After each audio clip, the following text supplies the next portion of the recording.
Hi hello నమస్తే అండి, welcome back to my YouTube channel needles and threads.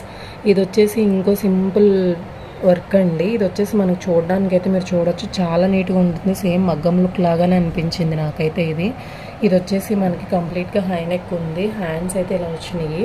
దానికి ఏంటంటే జస్ట్ మనం ఇలా క్లాత్ తోటి సపరేట్గా వేసి బోర్డర్ అనేది ఇలా యాడ్ చేసాము. ఇది లుక్ అయితే మీరు చూడొచ్చు, చాలా బాగుందండి. ఫ్రంట్ కూడా మనకి ఏంటంటే ఇప్పుడు ట్రెండింగ్ ఉంది కదా, ఈ టైప్ అయితే మనకి ఇచ్చారు. ఇది ఫ్రంట్ నెక్ అయితే చాలా బాగుందండి చూడడానికి. సో ఇది ఒక బ్లౌజ్, నేను ఇంకోటి కూడా చూపిస్తాను. చాలా బాగున్నాయండి సింపుల్ వర్క్స్, కానీ సో చూడడానికి చాలా బాగా అనిపించింది. ఇది కొంచెం బ్యాక్ హెవీగా ఉంటుంది. ఇది కలర్స్ వచ్చింది కానీ వాళ్ళు శారీలో ఓన్లీ సిల్వర్ ఉందనేసి ఓన్లీ సిల్వర్ కలర్ తోటి అయితే చేయమన్నారు. పీకాక్స్ అయితే ఇలా వచ్చినాయి. సేమ్ ఇది కూడా హై నెక్ ప్యాటర్నేనండి కంప్లీట్గా. బ్యాక్ అయితే మనకి ఇలా వచ్చేసింది. సేమ్ ఇది కూడా ఏంటంటే శారీలో బ్లౌజ్ కొన్న బార్డర్ తీసుకొని మనం కింద ఇలా అయితే బార్డర్ అటాచ్ చేసేసి మనం హ్యాండ్స్ ఇలా అయితే ఇచ్చేసాము. సో చూసారు కనుక, ఈ వీడియో కనుక మీకు నచ్చినట్లయితే ప్లీజ్ మన ఛానల్ లైక్ చేయండి, అలాగే సబ్స్క్రైబ్ చేసుకోండి.